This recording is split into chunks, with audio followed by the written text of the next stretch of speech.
Hola, muy buenos días, ¿qué tal? ¿Cómo estáis? Espero que estéis muy bien. Hoy, para cerrar el año, os traigo un vídeo de balance, un año de lecturas en números. He hecho unas estadísticas de todos los libros que he estado leyendo a lo largo del año, y es que vi la idea hace unos meses en un vídeo de una booktuber alemana, de una chica de Alemania que hace vídeos en inglés, y ella tenía un vídeo de estos de estadísticas de sus lecturas. Me pareció muy interesante porque yo quiero leer de una manera consciente, de una manera en la que cuando elijo mis lecturas eso me sirve un poco, digamos, a algún propósito de ese momento, ya sea entretenimiento, ya sea aprendizaje, ya sea curiosidad, ya sea lo que sea. Y es verdad que haciendo este análisis, que lo hice para mí primero, saqué muchas conclusiones muy interesantes, así que he decidido compartirlo aquí con vosotros, primero para que sirva de entretenimiento y luego también porque a lo mejor os puede picar la curiosidad de cuáles serían vuestros números también, y que os pongáis un poco ahí a ver qué cosas leéis. Empezamos entonces con este año de lecturas en números. Una primera vista general es un montón de números de libros, países, idiomas, y es que este año conseguí leer 61 libros. El +1 es algo especial que, si os quedáis hasta el final, descubriréis. Eso fueron 14.234 páginas. Leí libros de 26 países, de 19 idiomas diferentes y de 63 autores diferentes. Pero ¿esto exactamente qué significa? Cuando digo que he leído 14.234 páginas, ¿es mucho? ¿Es poco? Por supuesto, el mucho y el poco depende de cada uno. Para mí, este año lector ha sido especialmente abundante. He leído muchísimo más que otros años. Y también para que sirva a aquella gente que quizá piensa que no tiene tiempo para leer, que le gustaría leer un poco más, que quizá este número le sorprenda y le resulte absolutamente enorme. Por supuesto, habrá gente que le resulte pequeño. Eso no importa, eso depende de cada uno, depende del momento en el que uno esté. Así que he hecho el cálculo. Yo soy una lectora bastante lenta, y eso es así. Entonces yo leo unas 30 páginas por hora, lo que significa que he dedicado unas 475 horas a leer este año, a lo largo de 50 semanas, porque he hecho el cálculo más o menos hasta mitades de diciembre. Y esto quiere decir que he leído una media de 9,5 horas a la semana, lo que significa que al día he dedicado 1 hora y 21 minutos a la lectura. No lo sé, esto es mucho o poco, ya digo, depende de cada uno. Para mí esto ha sido la media del año. Por supuesto, hay días en los que no puedo leer.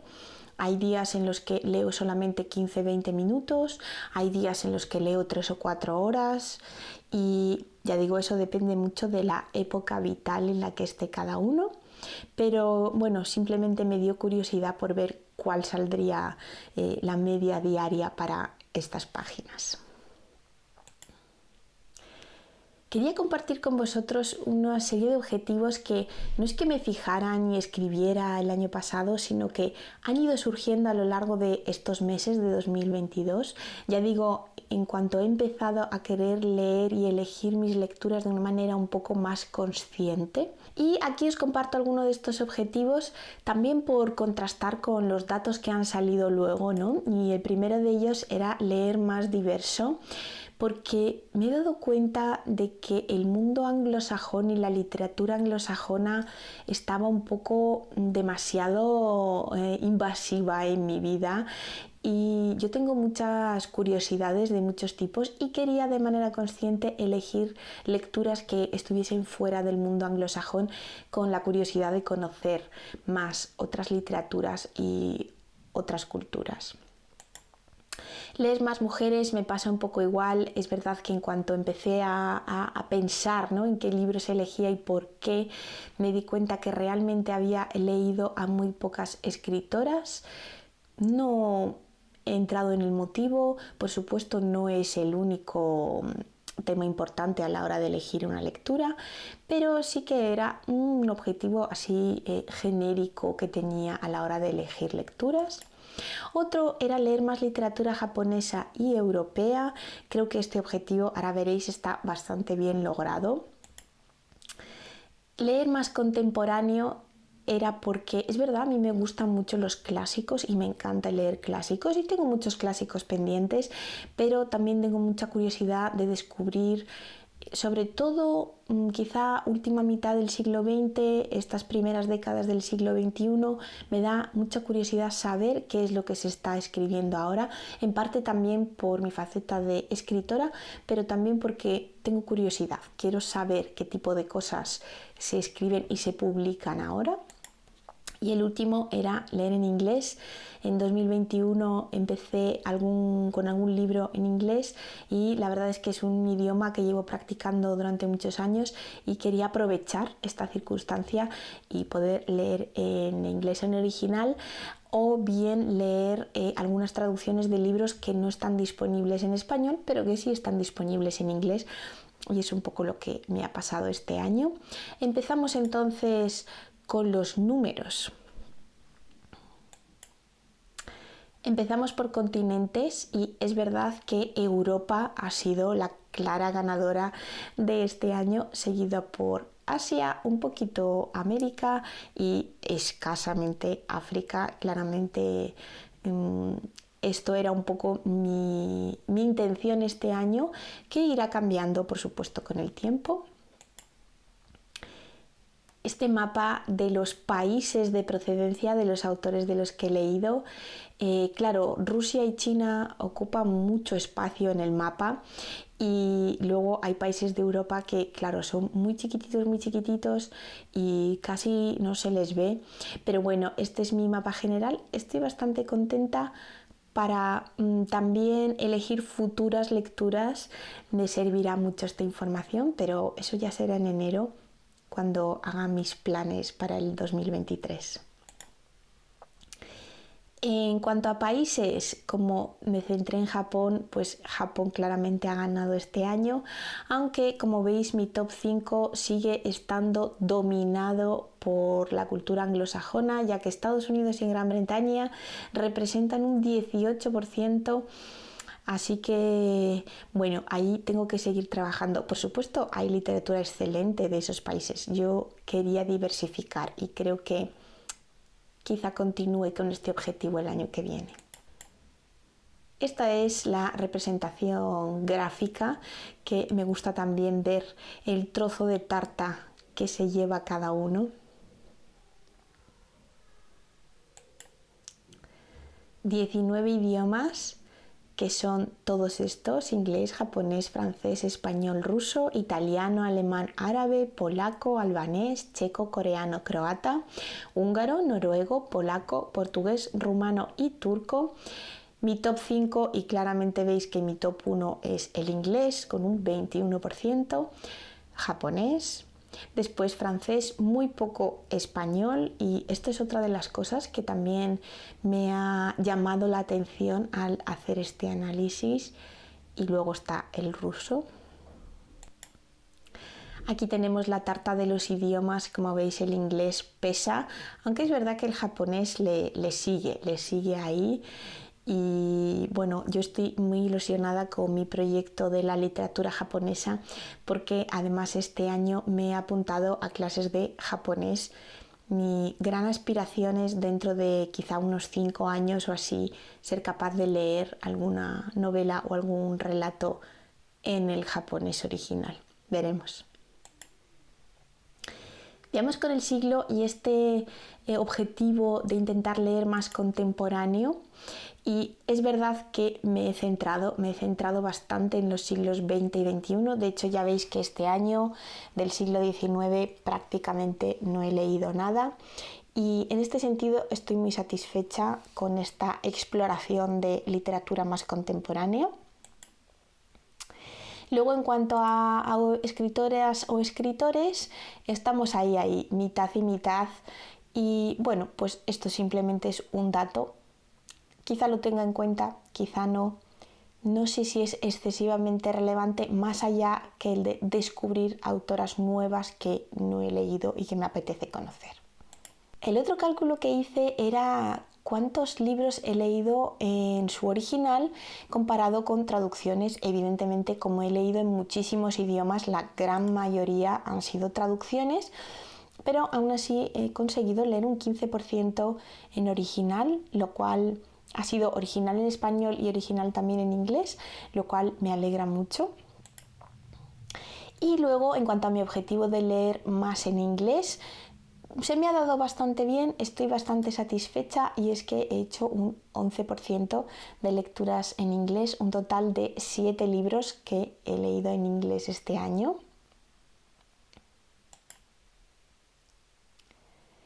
Ahora pasamos a la segunda parte de este balance, y es que mientras preparaba este vídeo y revisaba todos los libros y los sacaba y los colocaba, se me ocurrió hacer estos pequeños premios del año, y el primero de ellos es premio a la mejor cubierta. He elegido 3 finalistas, también para que, si os apetece, votéis en los comentarios, me encantaría saber vuestra opinión. Y a mejor cubierta los finalistas son Solaris en esta edición de Impedimenta. Me parece que Impedimenta tiene unas cubiertas magníficas. Luego están Noches Blancas en esta edición ilustrada de Nórdica. Son unas ilustraciones originales y me parecen preciosas también, este rojo que invade todo el libro. Y luego está esta cubierta de Salamandra de Los Fuegos del Otoño de Irene Nemirovsky. Me parece que esta fotografía refleja a las mil maravillas la historia que se cuenta en el libro, que es muy nostálgica, y creo que después de mucho pensar, que esta me ha costado mucho, mi mejor cubierta del año es esta fotografía magnífica de Los Fuegos del Otoño. El siguiente premio es al mejor título. El título me parece una cosa importantísima dentro de una obra, y me fijo mucho en cómo suenan los títulos, en qué sentido tienen los títulos, y he elegido estos 3 finalistas: Territorio de Luz, Lo raro es vivir y Azul casi transparente. Evidentemente el título cobra mayor sentido una vez que lees la obra, pero sin mucho pensar y sin mucho darle vueltas de manera racional, creo que mi ganador al mejor título este año va a ser Azul casi transparente. Me parece un título sugerente y muy bonito, me gusta cómo suena y me gusta la imagen que crea cuando lo digo. El siguiente premio será el personaje favorito, y mis finalistas son Tatiana de Evgeny Onegin de Alexander Pushkin. La siguiente es Loki, es una mujer misteriosa de En el Café de la Juventud Perdida de Patrick Modiano. Y Charity o Caridad de la novela Breve Verano de Edith Wharton. Y es verdad que las 3 protagonistas me encantaron, se han quedado conmigo después de muchos meses que han pasado después de leer los libros, pero tengo que elegir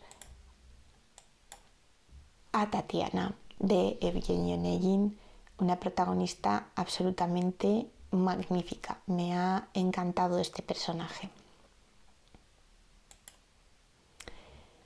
El último premio será al mejor comienzo, en el que los finalistas serán En el Café de la Juventud Perdida, Hielo de Anna Kavan y Azul casi transparente.